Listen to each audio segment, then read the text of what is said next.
materia, un docente que, no sé si lo tuvieron en biología, pero lo van a tener en quinto año, que es Mariano de la Cruz. Y hoy nos va a dar un tema que vamos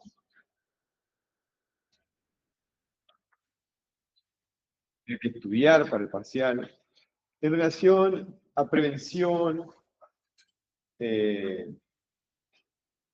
cardiovascular. O sea, nosotros no teníamos en un momento actividades para adultos mayores y actividades físicas adaptadas con beneficios cardiovasculares, pero no estaba bien determinado qué cosas generaban qué cantidad de beneficios, ni lo tenían estructurado. Después se perdió. Y bueno, Mariano es especialista en rehabilitación cardiovascular, recientemente eh, recibido.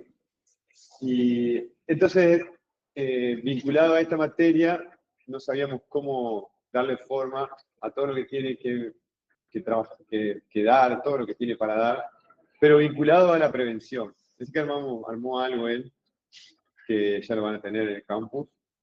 ¿Ya? Y antes de que empiece, en el campus tienen una tarea para hacer de caída en adultos mayores, complétenla, porque eso tiene que tenerlo. Y tienen, a partir del mediodía, una tarea que tiene todas las instrucciones bien claras, 2 semanas para entregar. ¿Tá? Así que bueno, Mariano, encantadísimo te tengo que aguantar los martes, ahora los lunes también. Bueno, gracias Andrés. Bueno, bienvenidos a todos a esta clase. Como bien me presentó Andrés, yo soy Mariano de la Cruz, soy kinesiólogo egresado de ahí, de la Facultad de Ciencias de la Salud de la UNED, hace 15 años. Y bueno, me he dedicado con el correr de los años a hacer rehabilitación cardiopulmonar, intensivismo, trabajo en una terapia intensiva. Quizás algunos me conozcan de haberme tenido quizás en biología, en histología, y bueno, y ahora estamos en kinefilaxia formando parte de este equipo, y después seguramente me tengan también más adelante en otras cátedras. Cuando empecé a pensar en esta clase, me surgieron muchas dudas y variantes de cómo encarar el tema de lo referido a lo cardiovascular en kinefilaxia. ¿Sí? Así que, bueno, vamos a arrancar, les voy a presentar la clase y lo vamos hablando y lo vamos desarrollando a medida que van pasando los slides. A ver...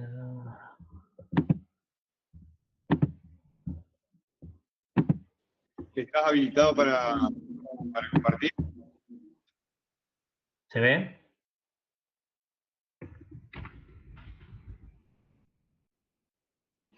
Sí, sí.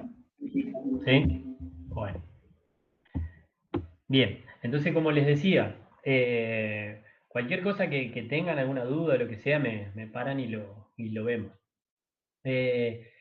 Esta clase es obviamente de la materia de kinefilaxia, y tiene que ver obviamente con el tema de la prevención y su abordaje, pero con un enfoque cardiovascular. ¿Sí? Venimos todos de una escuela, de una educación,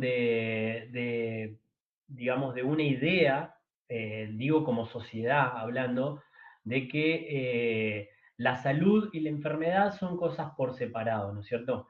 Si le preguntamos a cualquier persona qué es la salud, muchos contestan que es no tener enfermedad, o que es la salud es estar bien, ¿sí? Y lo tenemos y lo estudiamos, digamos, hace mucho tiempo, no ahora, como algo separado, y en realidad lo tenemos que tomar como un proceso de salud-enfermedad-atención, ¿sí? Desde el año 1948 en adelante, cuando la OMS, que ya van a ver que después lo retomamos a eso, tomó esta iniciativa de cambiar el concepto de salud, en el cual dijo que es un equilibrio, un estado de equilibrio biopsicosocial, en el cual se avanzó bastante, porque antes la salud era considerada solamente la ausencia de la enfermedad, y ya no, porque se toma lo psicológico, lo social y lo biológico, pero no es un estado, no es un equilibrio. Si nosotros fluctuamos dentro de ese proceso de salud, enfermedad, atención, en el cual vivimos, en el cual nuestras condiciones van cambiando día a día, mes a mes, en diferentes situaciones laborales de la vida cotidiana, familiar, educativa y demás, y vamos fluctuando, vamos viviendo en ese, vamos como surfeando, ¿no es cierto?, la ola que es nuestra vida, en el cual nos atraviesa este proceso de salud, enfermedad, atención.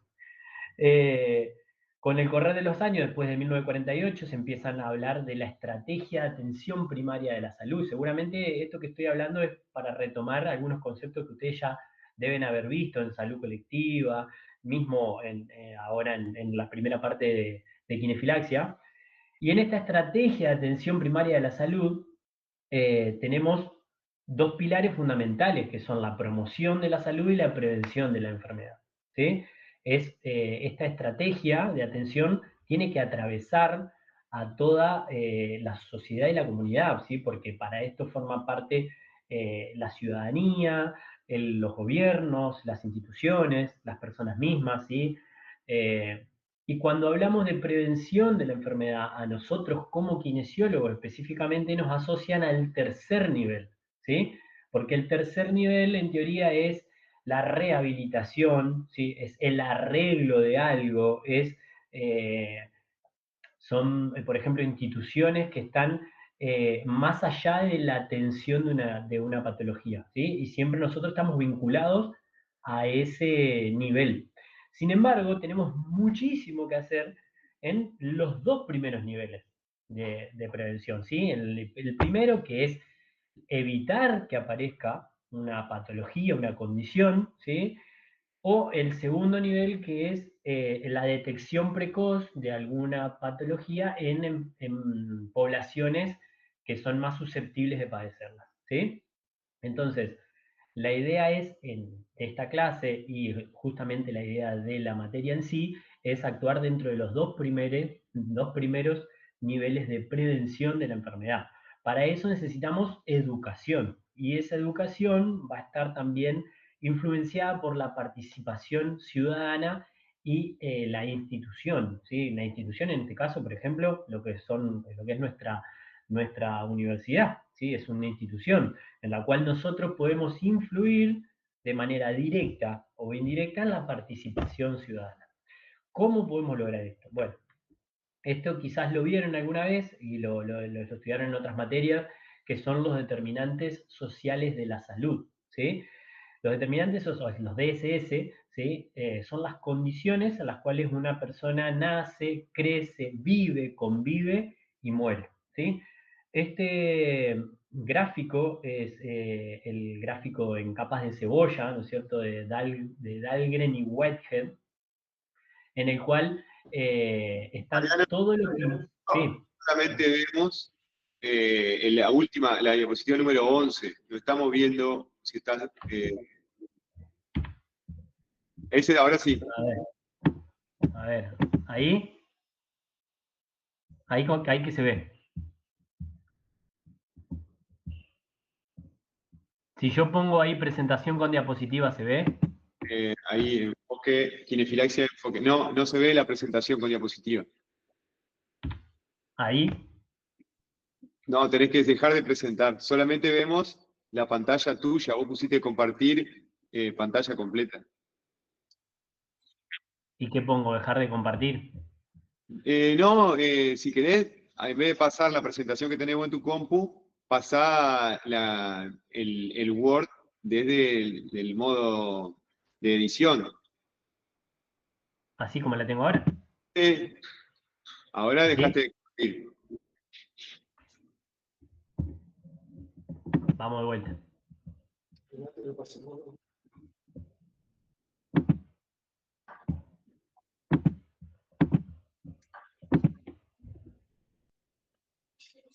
Ahí que se ve.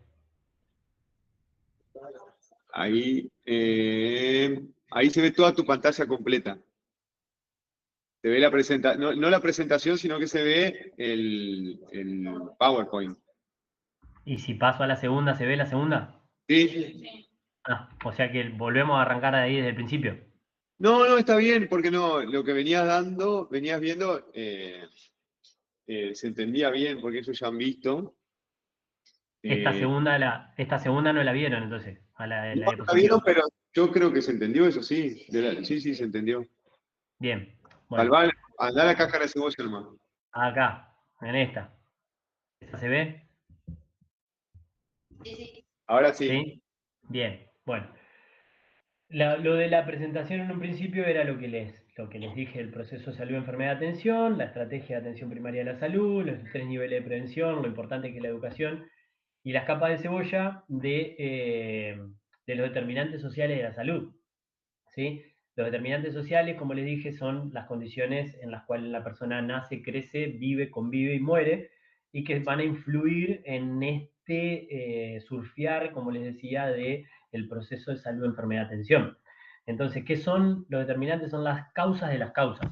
Es decir, yo puedo tener, por ejemplo, ¿no es cierto?, cáncer de pulmón y digo, sí, ¿por qué tiene cáncer de pulmón? Porque fumó. Está bien, pero esa persona, ¿por qué fumaba? ¿Cuáles eran las condiciones de vida que llevaban a que esa persona tenga el hábito de fumar, por ejemplo, ¿no es cierto? Entonces es ir a investigar un poco más allá de la causa que nosotros podemos ver, ¿sí? Esto tiene que ver, fíjense que la persona está en el centro, ¿sí?, del gráfico, que tiene cuestiones constitucionales, que, en las cuales no se pueden cambiar, que es la edad, el sexo, los factores genéticos que uno tiene, y a medida que van hacia afuera esas capas, ¿sí?, podemos tener el modo de vida, que lo podemos también tomar como el estilo de vida, las redes sociales y comunitarias, es decir, donde esa persona se mueve, ¿sí?, y las condiciones más externas en las cuales puede cambiar o no puede cambiar determinadas cosas, como el ambiente laboral, o sea, si tiene desempleo o no, el agua, las condiciones de salubridad en las que vive, qué nivel de educación logró alcanzar, ¿sí?, si tiene acceso a los servicios de salud, una vivienda digna, o las condiciones de la agricultura y la producción de alimentos de determinada parte del país o de la región, lo que sea, y por encima las condiciones socioeconómicas, culturales y ambientales, en las cuales van a estar más determinadas por lo que es eh, el lugar de donde vive, el gobierno, el Estado y demás. Esto tiene que ver, fíjense que a la derecha dice PNS, que es las Políticas Nacionales de Salud. Hay un autor que es Vicente Navarro que detalla que las políticas nacionales de salud deben estar divididas en 3 componentes. Uno que es el estructural, que es el que va a abordar más que nada los, los componentes duros que se pueden, digamos, cambiar, como estas condiciones de salubridad, de agua, de saneamiento, de condiciones laborales en cuanto a las leyes laborales, a la educación, en cuanto a las escuelas, las universidades y demás, que serían los componentes estructurales donde un gobierno debería actuar, ¿sí? El segundo componente, que sería el estilo de vida, que es donde quizás es más fácil actuar, porque actuar sobre el estilo de vida es decir, yo te digo qué es lo que vos tenés que hacer y queda a tu criterio si vos lo haces o no lo haces, ¿sí? Y el tercer componente, que sería el del empoderamiento, que es digamos, la unión entre el primero y el segundo, entre los estructurales y el estilo de vida, que es quizás lo que tiene que ver más que nada con este tema de la educación y de la participación ciudadana, es decir, empoderar a la gente para luchar por sus derechos y por lograr generar unas mejores condiciones de vida y de salud, ¿sí? Pongámosle una organización no gubernamental o un grupo de estudiantes de la carrera de kinesiología, por ejemplo, que se juntan, tienen ideas y le proponen a algún sector de la población, diputado, lo que sea, para lograr otras eh, leyes que tengan que ver con esta reducción de los factores de riesgo cardiovasculares, como vamos a ver más adelante. Esto es más que nada es introductorio, ¿por qué? Para llegar a dónde. Acá nosotros no vamos a ver rehabilitación cardiovascular, no vamos a ver rehabilitación, no vamos a ver una patología ni vamos a tratar de arreglar nada, ¿sí? Por eso es lo que yo les decía de volver al primer y segundo nivel de prevención, ¿sí? Ver qué es lo que nos puede hacer mal para no tener esta patología y cómo cambiarlo, ¿sí? Por eso la idea de esta clase es que sea eh, un disparador, ¿sí? Bien. Pero bueno, como está orientado a la parte cardiovascular, yo no puedo dejar de hablar de la enfermedad cardiovascular. Y según la Organización Mundial de la Salud, las enfermedades cardiovasculares son la principal causa de defunción en todo el mundo, ¿sí? Y también coinciden en que la mayoría de las enfermedades cardiovasculares se pueden prevenir si se tratan los factores de riesgo conductuales y ambientales, ¿sí? La Organización Mundial de la Salud. Ahora, obviamente la Organización Mundial engloba a todos, pero también podemos ver que concuerdan en que en las diferentes partes del mundo, de este mundo globalizado, Estados Unidos, Europa, acá mismo en Argentina, toda esa, digamos, esa epidemiología coincide, ¿sí? Por eso están estos tres artículos que les puse ahí, que coinciden en que la principal causa de muerte en el mundo son las enfermedades cardiovasculares. Hace muchísimo tiempo atrás eran las infectocontagiosas. Después fue cambiando, porque la vida misma fue cambiando, porque la sociedad misma fue cambiando y porque esas condiciones de vida fueron cambiando.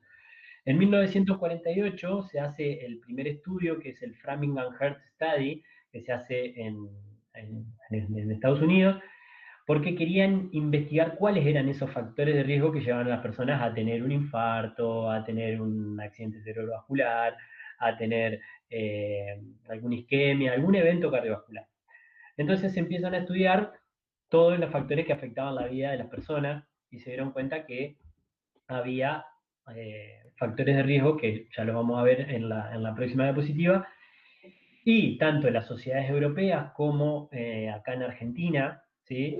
Se tratan de hacer guías de práctica clínica para abordar esos factores de riesgo, ¿sí?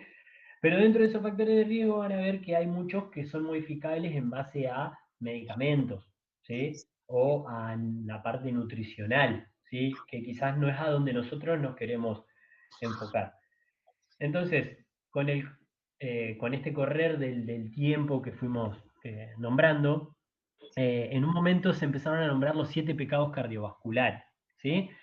Como por ejemplo la hiperlipidemia, la hipertensión arterial, el tabaquismo, la diabetes, la inactividad física, el sedentarismo, la obesidad, y el alcohol apareció después más adelante porque, bueno, quizás no sé si ustedes recordarán, pero eh, en un momento se decía que una copita de vino al día hacía bien y tenía un efecto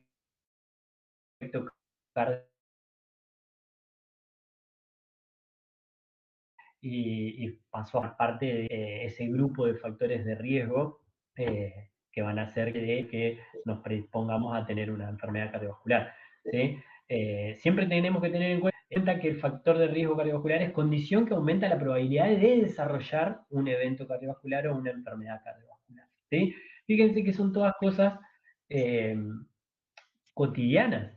No hay nada acá que nosotros no lo veamos, que no lo escuchemos, que no lo veamos en la gente misma con la cual tratamos día a día, ¿sí? Por eso se empezaron a llamar los 7 pecados cardiovasculares. Entonces, si unimos estos dos gráficos, el de las capas de cebolla de la derecha y el de la izquierda, que vamos a ver que hay cosas que nosotros podemos cambiar y cosas que no podemos cambiar. Fíjense que en el gráfico de la izquierda, en la parte rosada, fucsia, dice susceptibilidad genética, ¿sí? Marcadores genéticos, antecedentes familiares y demás que tienen que ver con lo constitucional, ¿sí? Con lo que hablábamos de esta primera parte de la parte central de la capa de cebolla. Es algo que nosotros ya lo traemos, ¿sí? Fíjense cuánta gente que le preguntamos por los antecedentes familiares y dicen, no, mi papá murió del corazón, mi abuelo murió del corazón, mis tíos murieron del corazón, ¿sí? Y demás. Pero esas cosas quizá nosotros no las vamos a poder cambiar. Pero sí podemos actuar, como les decía en un principio, en algo que es fácil, que es el estilo de vida. ¿Sí? Fíjense que los factores ambientales y de estilo de vida tenemos el tabaquismo, la actividad física, la dieta, el alcohol, la contaminación atmosférica. ¿Sí?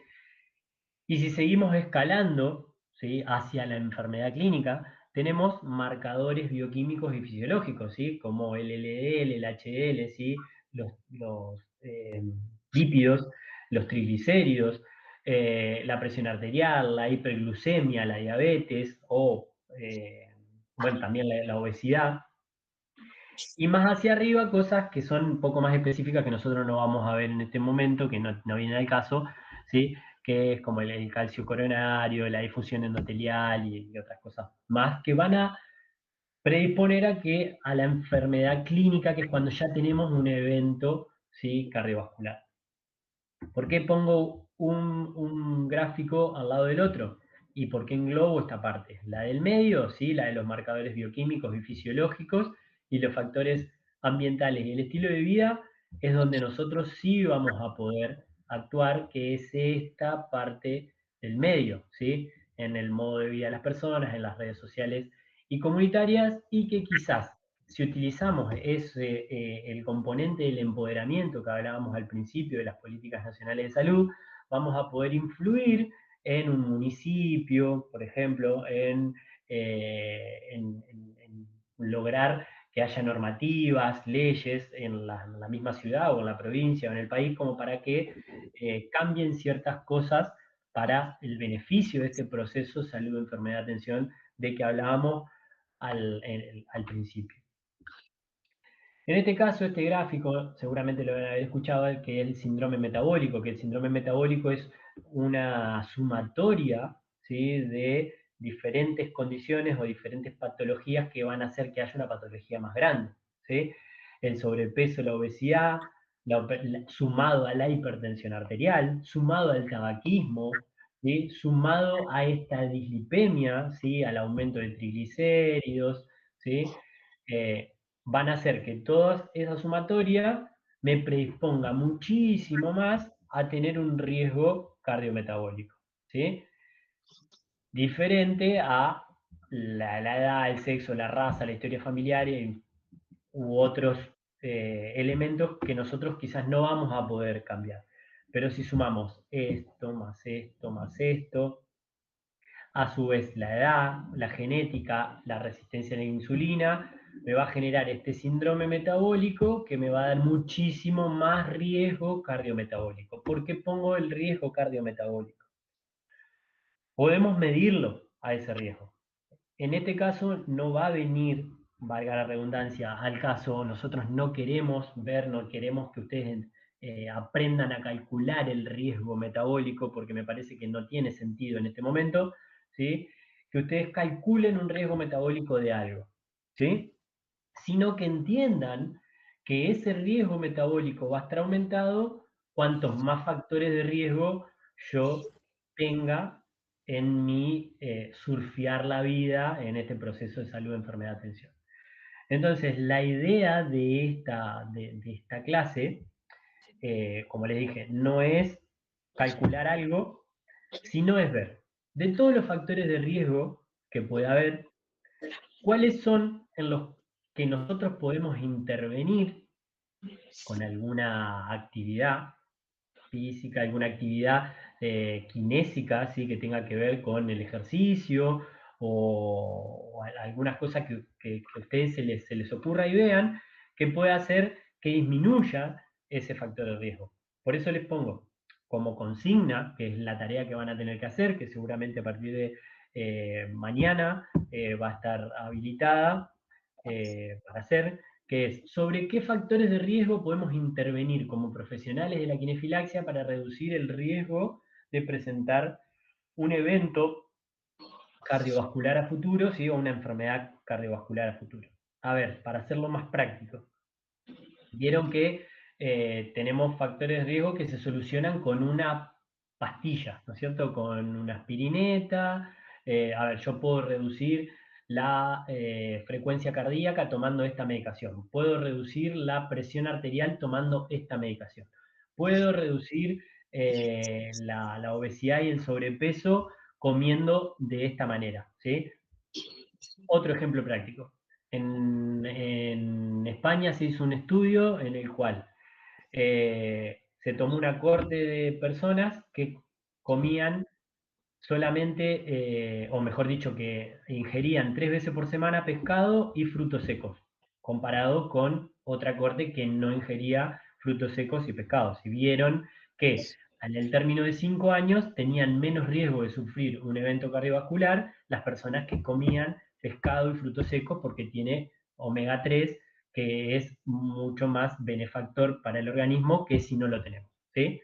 Eso en cuanto a la nutrición. Bueno, la idea de nosotros como kinesiólogos y para ustedes que están estudiando kinefilaxia es ver qué actividades, ¿sí?, nosotros podemos encontrar que reduzcan estos factores de riesgo, ¿sí? Que disminuyan la hipertensión arterial, que disminuyan la hipertrigliceridemia, que disminuyan la obesidad y el sobrepeso, ¿sí?, como actividades kinésicas. Para eso tenemos que tener en cuenta cuáles son los niveles de evidencia y clases de recomendaciones. Esto es importante porque cuando nosotros leemos un artículo, tenemos que saber qué nivel tiene o sea, cuán bueno o cuán fidedigno es que yo tome en cuenta ese estudio para decir, bueno, este estudio me sirve y este estudio no me sirve. Cuando hablamos de recomendaciones y niveles de evidencia, tenemos esto, de la clase de recomendación de clase 1 a clase 3, y entre medio tenemos clase 2, clase 2A, clase 2B. Niveles de evidencia, tenemos nivel de evidencia A, B y C.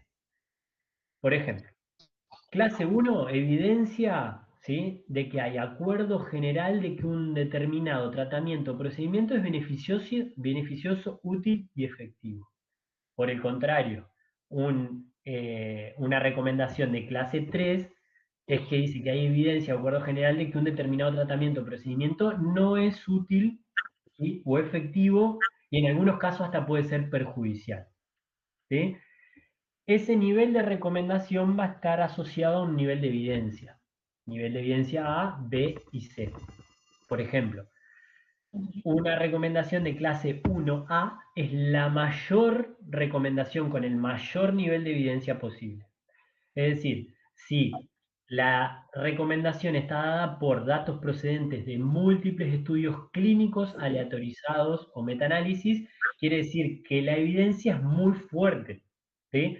Todos los estudios hechos, por ejemplo, un ensayo clínico controlado, aleatorizado, doble ciego, o sea, con mucho poder metodológico, ¿sí? Cuanto yo más estudios tenga con ese alto nivel metodológico, me va a dar mejor evidencia y una recomendación más fuerte, ¿sí? Cuanta menor clase de evidencia, es decir, una evidencia de clase C en una clase 2A, por ejemplo, 2A, nivel de evidencia C, quiere decir que la recomendación no es muy fuerte, ¿sí? Es decir, que está hecha, por ejemplo, con artículos que son consenso de opiniones de expertos, ¿sí?, o pequeños estudios que no tienen alto grado de nivel metodológico. Entonces yo no puedo aseverar de que este tratamiento es totalmente efectivo porque la calidad de la evidencia no es tan buena. Son Mariano, aspectos. no quiero decir una cosa. Sí, En realidad lo podés decir. Lo que pasa es que tenés que decir que tiene un nivel de evidencia C. Tenés que hacerte cargo que lo que está diciendo no tiene ninguna validez. O sea, poder decirlo lo podés decir. Entonces lo que vamos a ver ahora van a ser recomendaciones con alto nivel de evidencia, que sí tienen influencia sobre la calidad de vida, etc. ¿Me explico? O sea, uno es dueño de decirlo, si quiere lo dice, ¿no? claro. Bueno, pero por eso decía, la idea de esto, ¿sí?, Por eso le decía que mañana va a estar disponible la tarea, pero, porque yo después les voy a subir una guía de práctica clínica eh, para que ustedes tengan en cuenta cuáles son estos factores de riesgo. O sea, ustedes lo leen y ven de todos los factores de riesgo, cuáles son en los cuales ustedes van a ir a buscar algún estudio, ¿sí? algún artículo científico que tenga alguna intervención para disminuir el riesgo de estos factores, ¿sí? que vimos. ¿Sí? A ver, ¿qué actividad yo puedo hacer que mejore o que disminuya el sobrepeso, la obesidad, que disminuya la hipertensión arterial, que disminuya los niveles de triglicéridos en sangre, ¿sí? O que reduzca la resistencia a la insulina y demás? Por eso la consigna que yo armé es esta, de que en grupos, ¿sí? Mañana les vamos a poner de cuántos alumnos, buscar algún artículo científico que demuestre el beneficio de alguna actividad relacionada a la disminución de alguno de los factores de riesgo cardiovasculares. ¿Sí? No sé si se entiende a qué va la clase esta. La clase en realidad no es una clase, sino que es una charla disparadora para que ustedes tengan en mente que yo, antes de hablar de rehabilitación cardiovascular, que es lo que no está enfocado esto, tengo que prevenir. ¿Cómo prevengo? Prevengo reduciendo estos factores de riesgo. ¿Cómo reduzco los factores de riesgo? Con alguna actividad, ¿sí? física relacionada, ¿no es cierto?, a la kinesiología, que haga que todos estos factores de riesgo que estuvimos nombrando se reduzcan. Y si se reducen esos factores de riesgo, voy a tener mucha menor incidencia de enfermedad cardiovascular. ¿Se entiende? ¿Puedo dejar de compartir y nos vemos?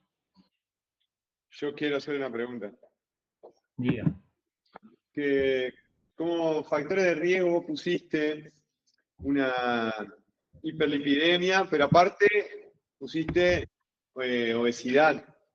¿Qué diferencia hay? Y porque yo puedo tener un aumento de esos niveles en sangre, ¿sí?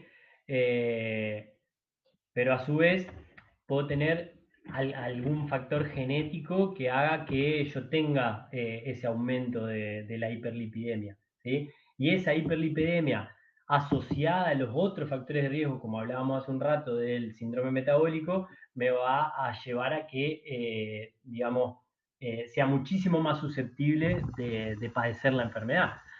La obesidad es quizás una condición que tiene que ver con el peso, ¿sí? Y que yo lo puedo medir, por ejemplo, con el índice de masa corporal, ¿sí? O con los pliegues y demás, y el resto es una condición que yo la puedo medir de diferente manera. Bien, la pregunta era para los chicos, para ustedes. Yo quería, ahora una pregunta mía, si la obesidad, digamos, leí un artículo que estaba cayendo el nivel de evidencia de la obesidad como factor predisponente. ¿Puede ser que haya yo leído algo así? No. ¿Cómo no te entendí la pregunta? La obesidad tiene menos evidencia de ser un factor predisponente para una enfermedad cardiovascular. ¿Eso no has leído algo de eso? No, sin embargo, las últimas guías de práctica clínica lo siguen teniendo como un factor de riesgo. Bien. La No, no, última la última que leí, que era del 2023 de europea, porque no me acuerdo si cada 2 o cada 5 años las renuevan y sigue siendo un factor de riesgo.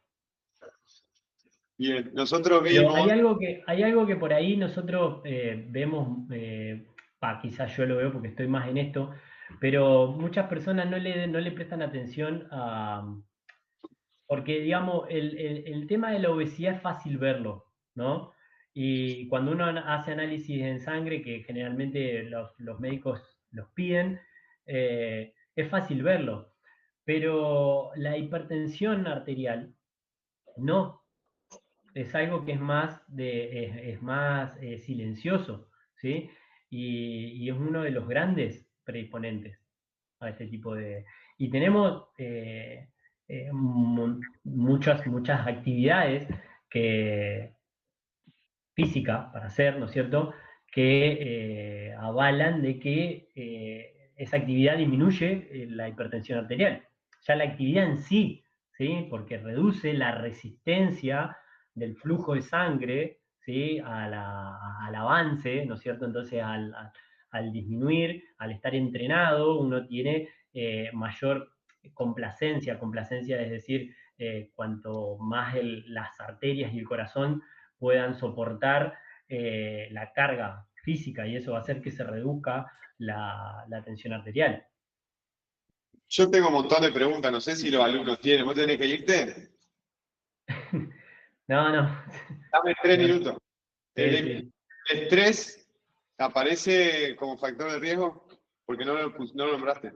Exactamente, en las guías no aparece como estrés, porque ¿cómo se mide el estrés? ¿Cómo podemos medir el estrés? ¿Sí?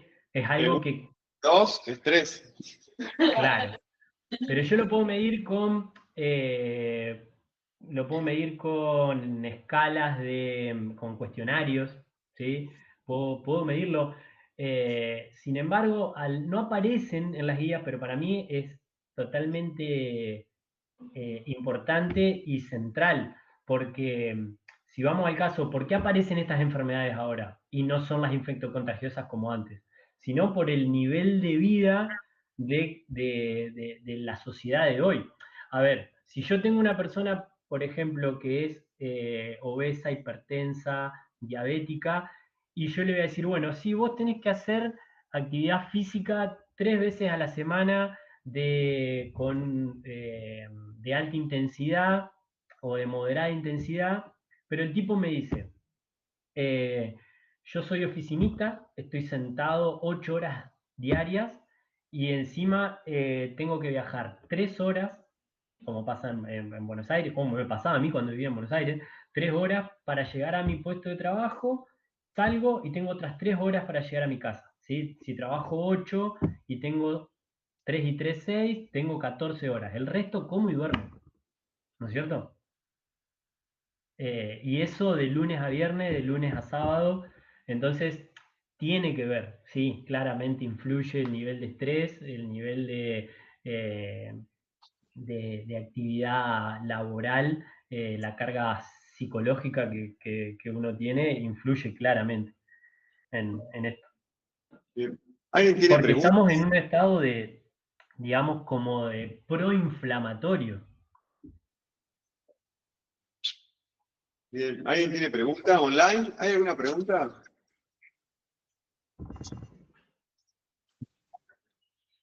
Yo lo que no entendí, como que justamente le iba a preguntar eso, lo que usted dijo, ¿Qué? sobre la ansiedad, el estrés, todo eso, Bueno. influye, pero hay artículos que hablen.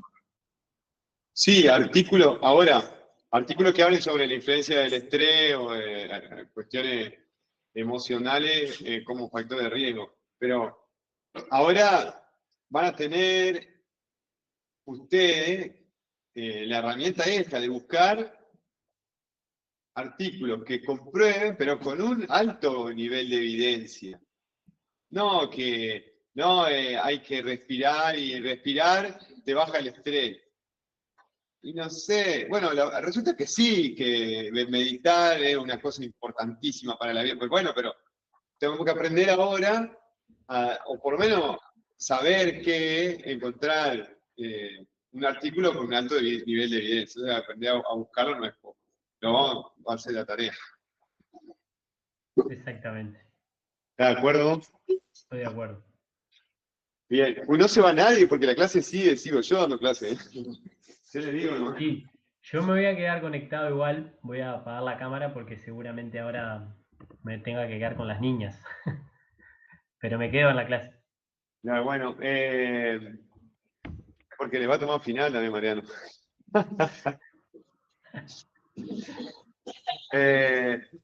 No, pero para mañana pasado van a tener una tarea para trabajar sobre esto.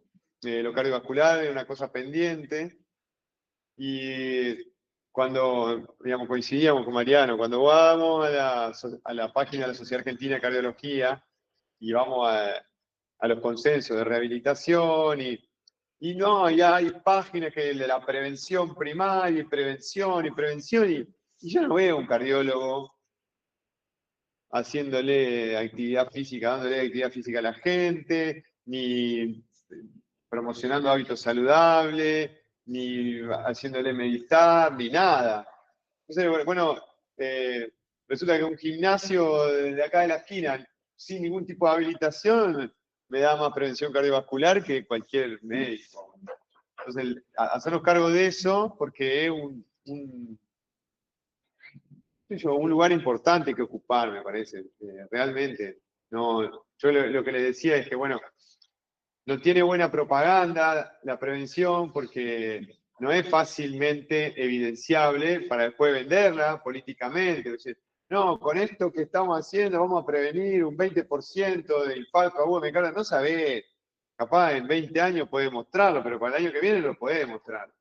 Entonces no tiene buena prensa, o sea, no es que, que tiene mala prensa, sino que no es demostrable estadísticamente en el corto plazo y entonces no es atractivo para nadie y no está visibilizado. No tenemos que visibilizarlo, no puede ser que la gente a nuestro alrededor tenga eventos cardíacos siendo tan fácilmente prevenibles. Cuando yo estaba en el hospital, que empecé en el hospital Negra, que me pasé a Maganá, salió un artículo y decía, bueno, el 68% de las enfermedades que ingresan en un hospital son prevenibles. Puta madre, una locura. Y entonces, bueno, eso nos interpela. Así que bueno, van a tener tarea. Me parece muy bueno lo de esto y... no, porque tengo que presentar algunas cosas. Y lo de saber el nivel de evidencia de las cosas. Porque si no, aparece uno y dice, no, hay que tomar 6 litros de agua, no, hay que tomar 2 litros. No, voy a elegir la mitad. Vamos, fíjate a ver cuál es la cantidad de agua que está recomendada, evidenciada, ¿no? Entonces, es muy interesante eso. No sé si les interesa, pero espero que les interese a partir de ahora. Bien. Te liberamos, Mariano, gracias. Muchas gracias. Muchas gracias. Gracias a ustedes. Igual me quedo. Bueno, bien, yo tengo una pregunta. No, vamos, porque ventana pantalla completa, así no me embrollo.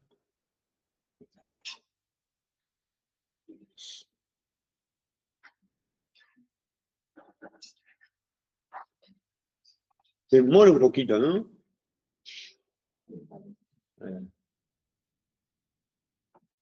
¿Por qué me salió esto? Yo no quiero que esté esto. Este no me gusta. Este tampoco. Acá había algo. Bien. Quiero que vean el video que va a aparecer acá atentamente.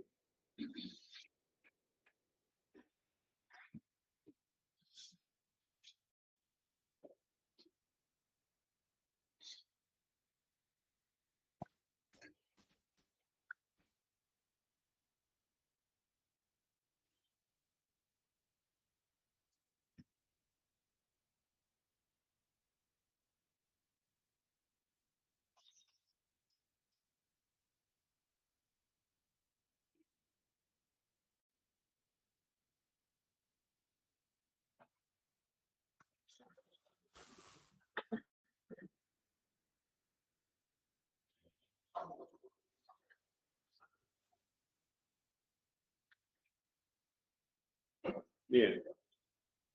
Vamos a ver una vez más.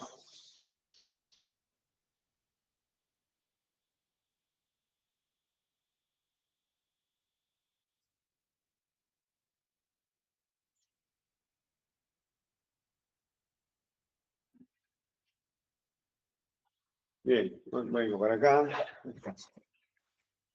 Yo quiero que me digan qué músculo actúa en ese revés. Saben que el deporte es tenis y ese es un revés del tenis. No sé si podemos también pensar en que me digan qué movimiento hace el cuerpo. Vamos a empezar a trabajar sobre eso ahora, pero podríamos pensar en un movimiento que prepare digamos, al revés, que prepare para el revés y un movimiento donde lo ejecuta. Vamos a obviar la preparación. Si quisiera patear, tengo un movimiento que me prepara el pie y el cuerpo para patear y otro que patea. Vamos solamente a trabajar sobre la acción del revés, sobre la acción de patear, sobre la acción de lanzar. Y no vamos a complejizar más porque ya es bastante complejo hacer. Pero ¿qué movimiento actúa cuando... ¿Qué movimiento, qué músculos están involucrados?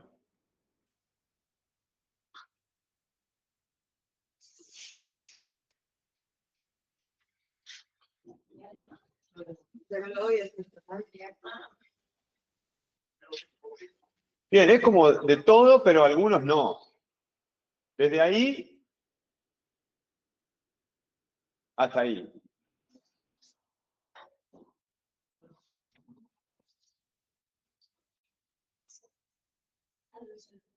Desde ahí hasta ahí. Ahí me encanta. Ese me gustó. Bien, qué complicado. Porque acá, como hace rueda de dos manos, tenemos extensores de un lado y flexores del otro. ¿Sí? Ahora, la rotación del tronco es para un lado, hermano. Entonces tengo oblicuo mayor y oblicuo menor derecho y oblicuo mayor izquierdo, eso sí. ¿No?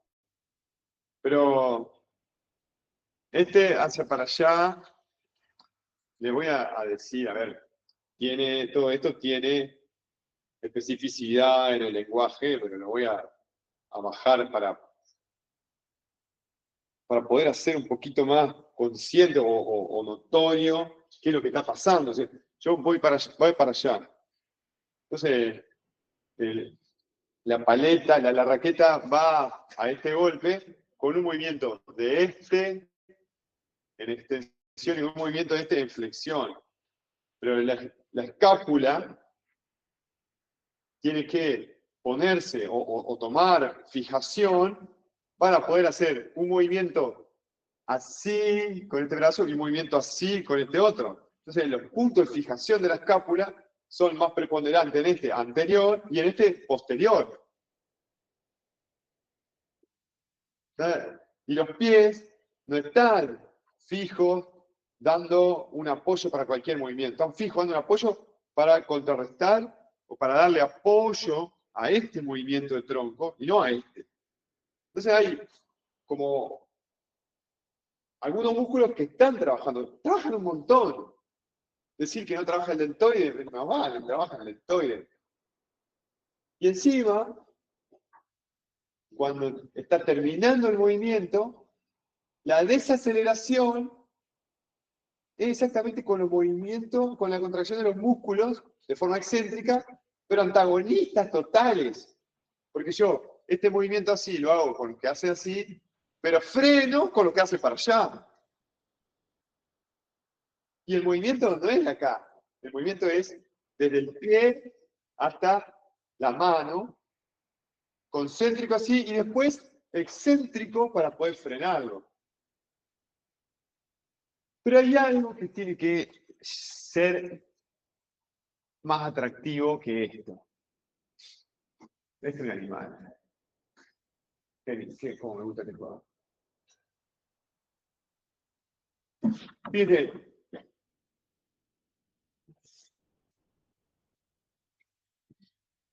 Lo mismo, acá puede ser más simple porque solamente con una mano. Ahora, de acá hasta acá. En un momento, cuando empieza a desacelerar, empiezan a actuar en forma excéntrica todos los movimientos antagónicos al que pegó.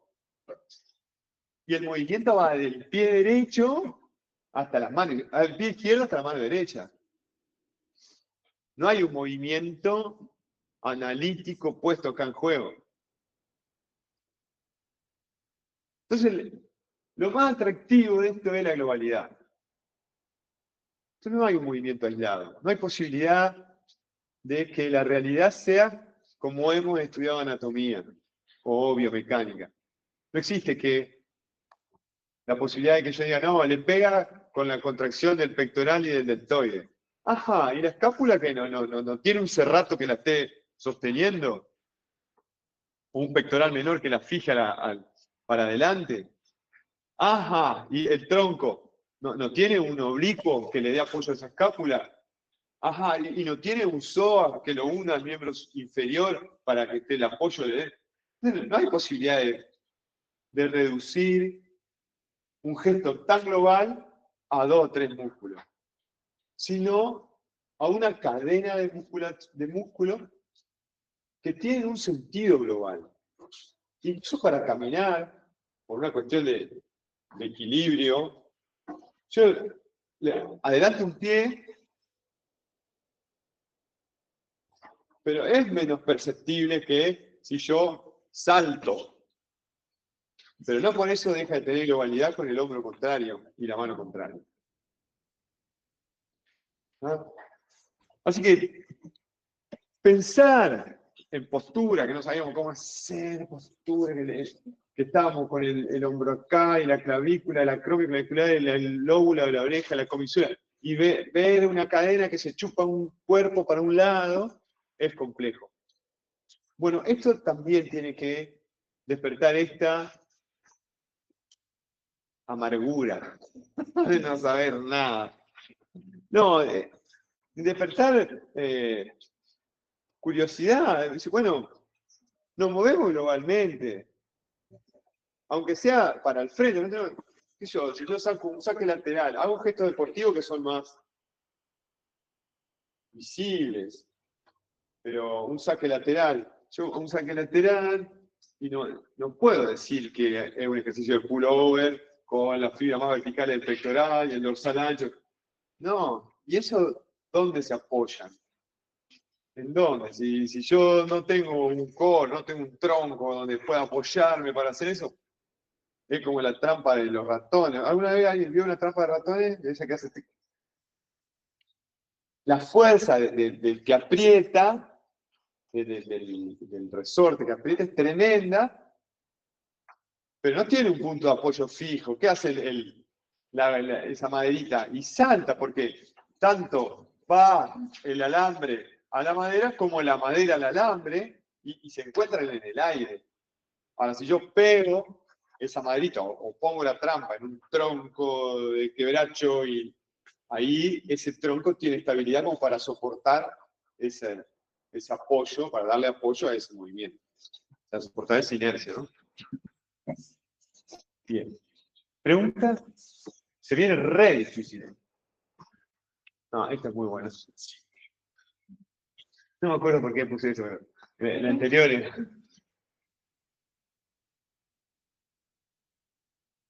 Ese no es es muy bueno. A mí me apasiona la movilidad. Les pasaría un video, no sé si lo tengo. Ahí está. Ahí no tiene... Voy a alardear, a ver si lo tengo por eso. Bueno. No, es muy bueno. Espérenme un segundo. A ver si...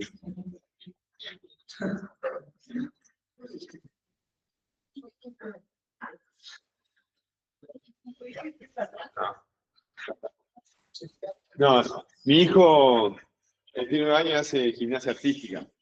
Y compite, y el profe me mandó la rutina de barra. Me da miedo, porque hace cosas tremendas, tiene 9 años. Yo le digo al hermano que le sigue para arriba, tiene 13, digo, vos pegale ahora, porque en unos meses te va a agarrar y te va a dar tanto a patada y nomás. Una vez que te pegue, se va a dar cuenta que te puede. Es impresionante la globalidad en la ejecución. La barra, digamos, sale y hace una toma, no sé cómo se llama, una toma directa. Después baja de esa y hace 2 vueltas pajarito, sale, hace keep y queda de nuevo en toma y hace una gran vuelta. Tiene 9 años.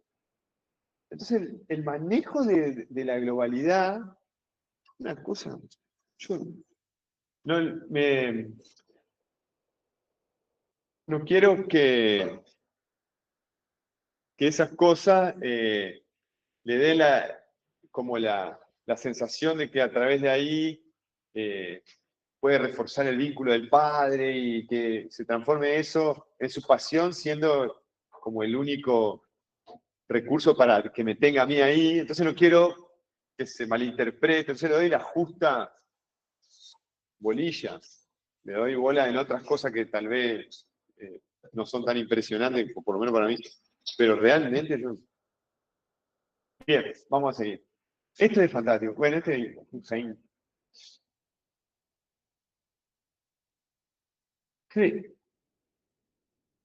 Pensar que uno lleva adelante la rodilla por el psoas nada más, ese psoas que adelanta y lleva adelante, ese psoas está en una columna lumbar que necesita una fijación de adelante. Yo no puedo hacer eso si no tengo un recto mayor en el abdomen, un oblicuo que me contrarreste eso. Yo no puedo ir adelante con eso. Yo no puedo expulsar hacia adelante, impulsarme, perdón, hacia adelante con glúteos, si no tengo unos lumbares que me fijen eso.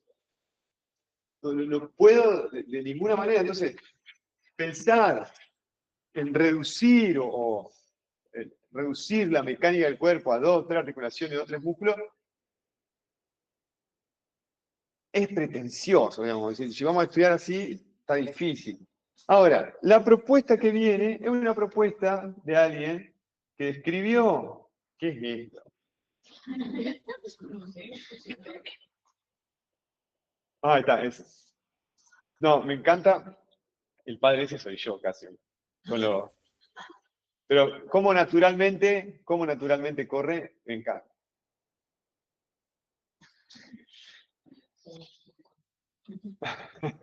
Soy yo con la vitolita, ¿no?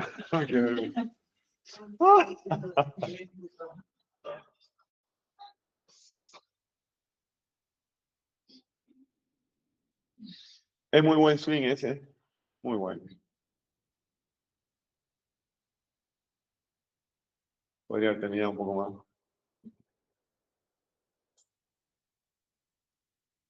Fíjense la rotación escapular, o sea, la escápula del brazo izquierdo abduce y la otra aduce un montón. No es solamente la rotación de tronco, sino que este movimiento así, sin el tronco, este movimiento, es tremendo. Ahora, ese movimiento es movimiento y en un momento es apoyo para el golpe, después sigue en excéntrico de los antagonistas, de tener ese swing a costa de exactamente los antagonistas de lo que hicieron el movimiento. Pero en globalidad total, empiezan los oblicuos mayor y menor de un lado, y cuando detienen el excéntrico los oblicuos contrarios. ¿No? Hermoso. Bien.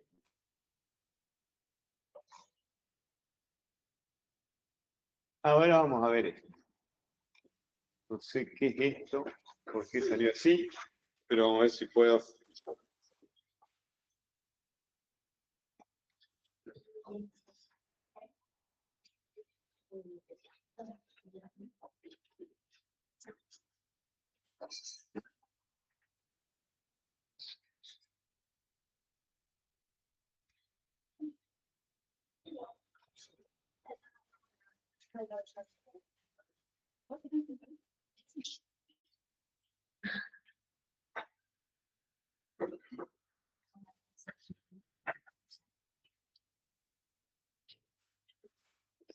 Bien, en un ratito.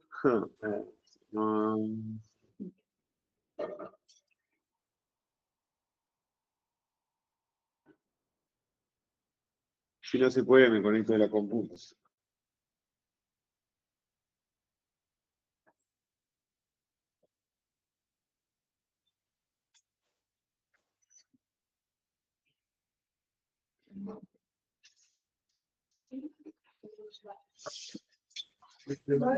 A ver.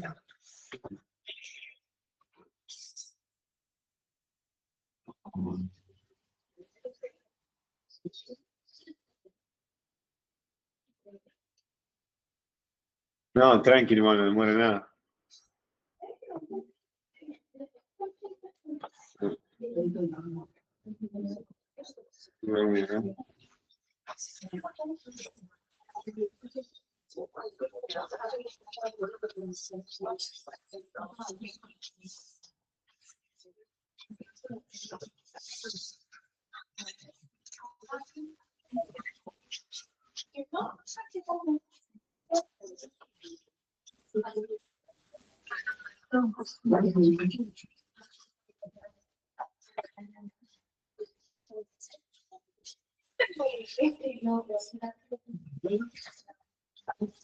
Mucho bueno con esto.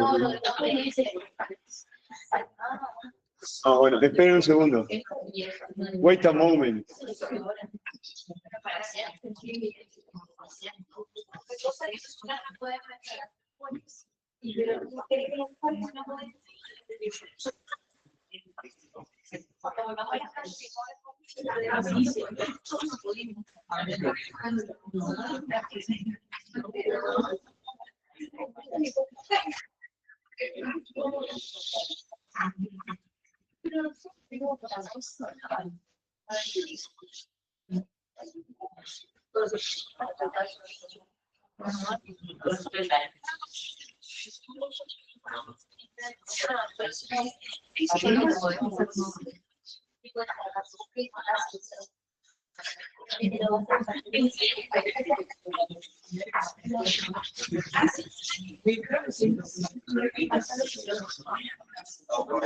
Un segundo.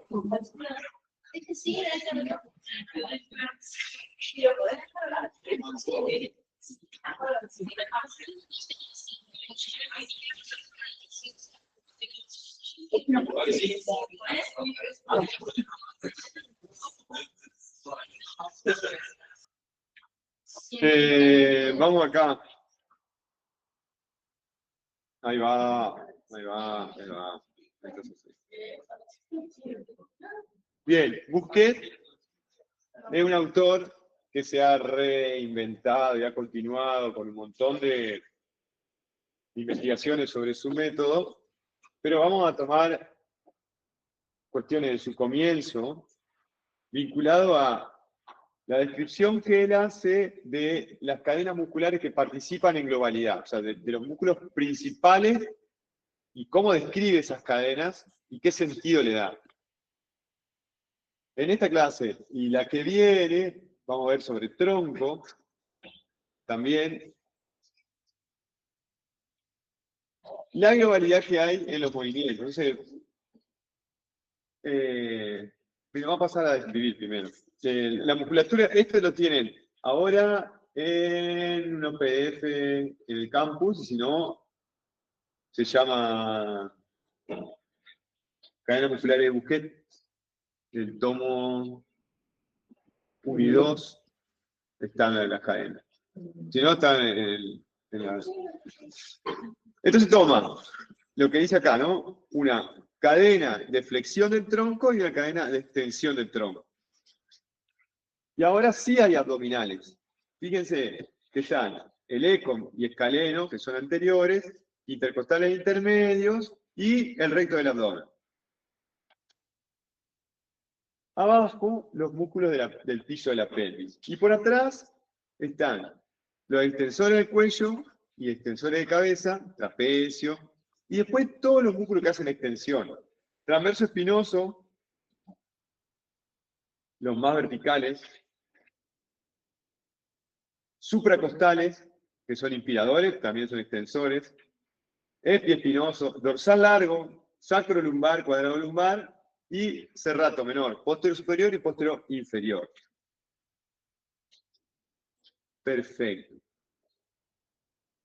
Y le otorga un enlace, o sea, una forma muscular de enlazar o de linkear o de conectar. Hay unas ediciones que dicen relé, el relé o la conexión o el enlace para la escápula y para el brazo o el miembro superior.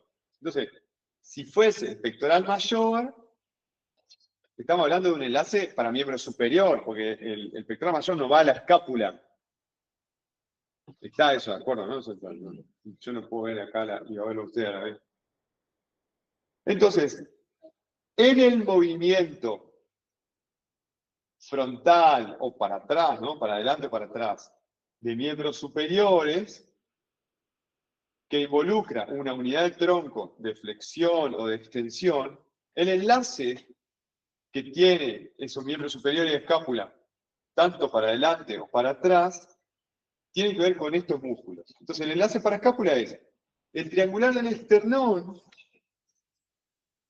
que está por adelante, por atrás, perdón, del esternón, dándole apoyo para que no se vaya, el pectoral menor y por detrás romboide y trapecio. Más que nada, trapecio inferior. Van a ver que hay otras ediciones, pero de esta forma sí le da la posibilidad de apoyo o seguridad o punto fijo a la escápula para poder usar el brazo. Y enlaza el miembro superior con el pectoral mayor, con el redondo mayor y con el romboide. Entonces, no quiere decir que en un gesto de los que vimos recién no actúe el deltoides. Pero la cadena miofacial que descubre y que describe Bouquet tiene que ver con esta estructura. No quiere decir que el redondo menor en algún momento no trabaje, no quiere decir que no haya un subclavio trabajando, pero es triángulo del esternón, pectoral menor y romboide y trapecio para escápula, y pectoral mayor, redondo mayor y romboide para miembro superior. ¿Ah? Para miembro inferior, tiene psoas ilíaco y glúteo mayor, para cuando tiene que hacer una flexión o cuando tiene que hacer una extensión. ¿Ah? Quedan ahí después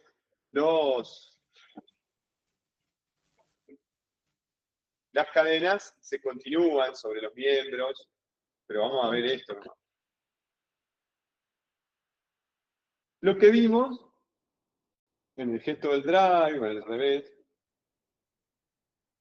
son cadenas cruzadas. O sea, en la unidad del tronco, una sucesión de músculos con una función global en ese sentido de, como si fuese rotación. Pero no es rotación, es acercar el hombro a la cadera. Entonces, si yo hago este movimiento así, así, así, este movimiento así, la cadena cruzada es derecha o izquierda. ¿Sí? Con la mano derecha, o la mano derecha, así. La cadena toma el nombre de la pelvis. Y entonces, esta cadena sería cadena cruzada anterior, izquierda, derecha. ¿Ah? En este caso, de acá, es exactamente esa cadena, ¿no? Cadena cruzada anterior, izquierda, derecha. Upa. Cadena cruzada anterior, izquierda, derecha. Y tiene oblicuo menor izquierdo y oblicuo mayor derecho. Esto es lo que más me importa. Los intercostales internos son del lado izquierdo y los externos, ¿sí?, son del lado derecho. Perdón. Y también juega un papel importante el serrato menor, más que nada el posterior superior. El serrato también estaría involucrado en esa globalidad en rotación. el relé, el enlace, la conexión para escápula, triangular del esternón, pectoral menor, romboide y trapecio. Obviamente del lado derecho, ¿no? Acá se suma el serrato anterior, pero es lo mismo. El enlace para escápula viene oblicuo menor, oblicuo mayor, intercostal externo, intercostal interno, externo, y la escápula se fija, el pectoral, el triangular, el pectoral menor y trapecio y romboide.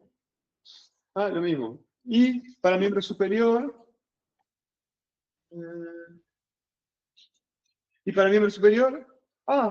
pectoral mayor, redondo mayor, romboide.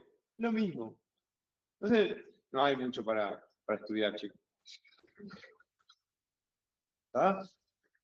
La escápula y el miembro superior tiene como la misma conexión al tronco, tanto para un movimiento frontal como para un movimiento rotacional. También hay unos enlaces para cabeza y para cuello. No se los voy a tomar. Si quieren verlo. Ahora, también hay una cadena posterior. ¿Ah? Y también esta cadena está mirando para allá. ¿Esta cadena es derecha o izquierda? Es derecha.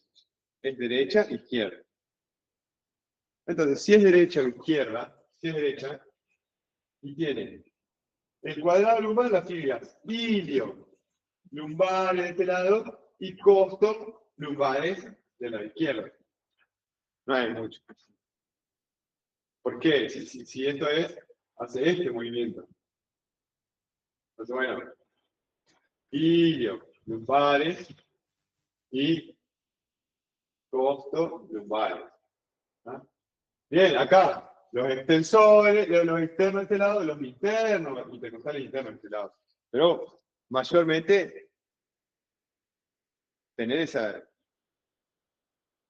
coherencia, digamos, de ilio lumbares y después costo lumbares y siguen, si lo ven, tienen la misma. Cambian de plano a nivel anatómico real, igual que los oblicuos, cambian de plano, uno está más profundo, el interno está más profundo que el externo, pero igual en la línea media, junto con el recto mayor, se unen. Hay una interconexión entre los planos, pero saber que esto es una validad. Miembros inferiores, miembro superior, perdón. Redondo mayor, pectoral mayor, redondo mayor. La conexión, si yo tuviera que hacer un revés a mano izquierda, para acá. Tuviera que ser un revés así. Pectoral mayor, brazo redondo mayor, pero en vez de ser romboides, es dorsal ancho. ¿Está? Y faltaría para escápula. No, este es escápula. Cruzada posterior derecha-izquierda. Obviamente que escápula izquierda. Trapecio inferior, pectoral menor, el mismo. Re fácil, voy a probar Kineflex.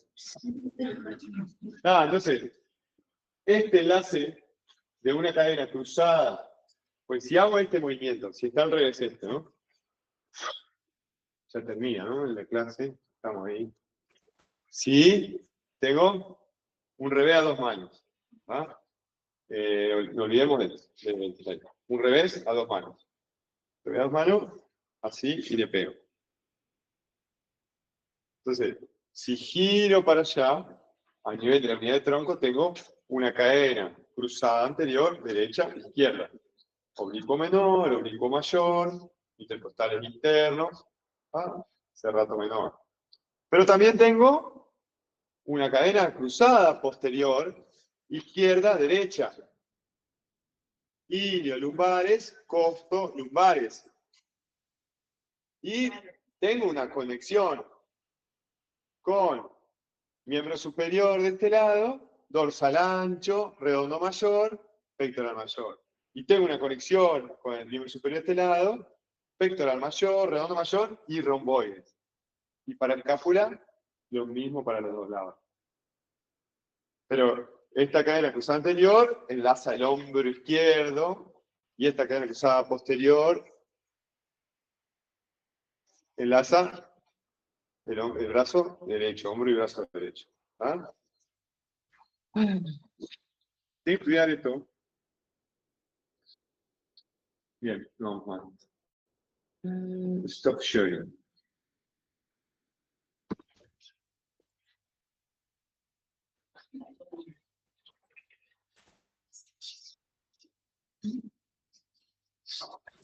Así que acá pone lo que debe ser un 2% de método Busquet. Tenemos la posibilidad de describir en gestos la participación de una u otra cadena. Entonces, vamos a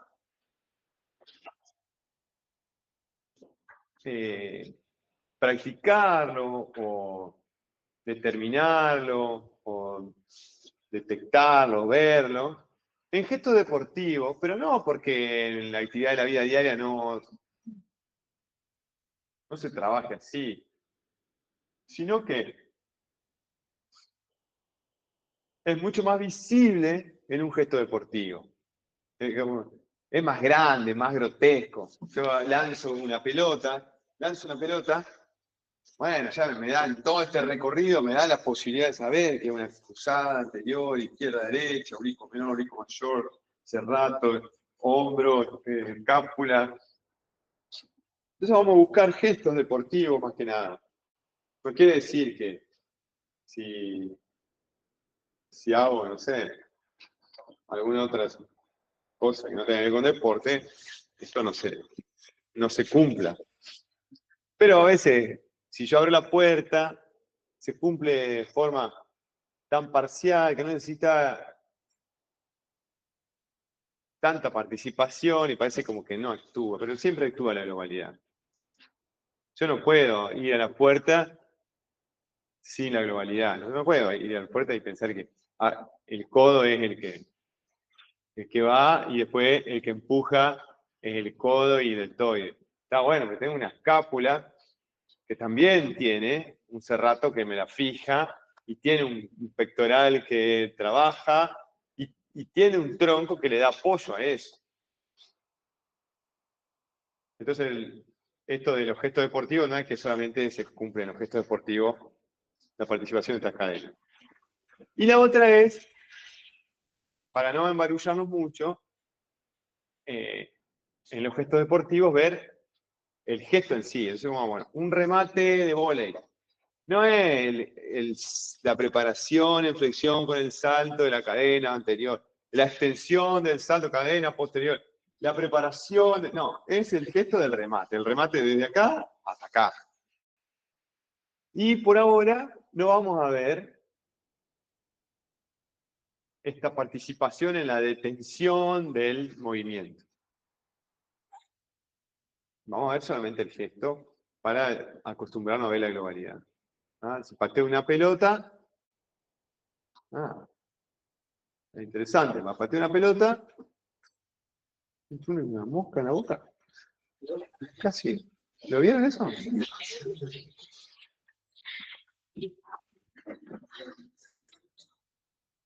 Como habla el jugador de fútbol. No, que se lo juro. Así que bueno, vamos a practicar. La semana que viene vamos a ver entrenamiento de la zona media, pero tenemos la actividad que nos va a dar Mariano. Terminada la actividad son 6 preguntas, pedorra, háganla, porque hay 20 nomás que le hicieron. Me parece que cierra esta semana, cierra. De prevención de caída de adultos mayores. ¿El 24? Allá. Y el 24 cierra la actividad nueva de hacer un video de Tinetti. Tinetti tiene que investigar que es una escala que a partir de 2 test distintos, uno más dinámico que el otro, y con pruebas en cada uno de estos test, mide el grado de riesgo de caída de esa persona. Entonces tiene que estar sentado, cuánto está sentado y sin equilibrio, que se pare, que se mantenga, que cierre los ojos y se mantenga, que camine y pare. Bueno, eso lo tendrán que resolver ustedes. Pero el video es evaluar a un compañero, a un adulto mayor o a quien sea, con el puntaje final. Si quieren lo editan, lo subtitulan, ya en este momento lo pueden subir y hacer desde Instagram un video y después se lo guardan y lo bajan. 2 o 3 cosas sobre eso, que están ahí especificadas. Lo pueden mandar como tarea que se entrega ahí en un video. Si no lo logran porque es muy pesado, lo mandan a uno de los mails, al mail de su jefe de trabajo práctico. Esa es una. Uno solo del grupo lo manda y en algún lugar le meten los integrantes. O si quieren lo editan y lo ponen ahí, pero yo tengo que agarrar ese archivo y en algún lugar tienen que estar los integrantes. Máximo integrantes, 5. Si son 6, son 2 grupos de 3. No me pregunten. No, porque quedó sola. Si se queda una sola, hacen 2 grupos de 3. Si no, 5. ¿Está? Ni 5 y medio, nada, porque eso participa.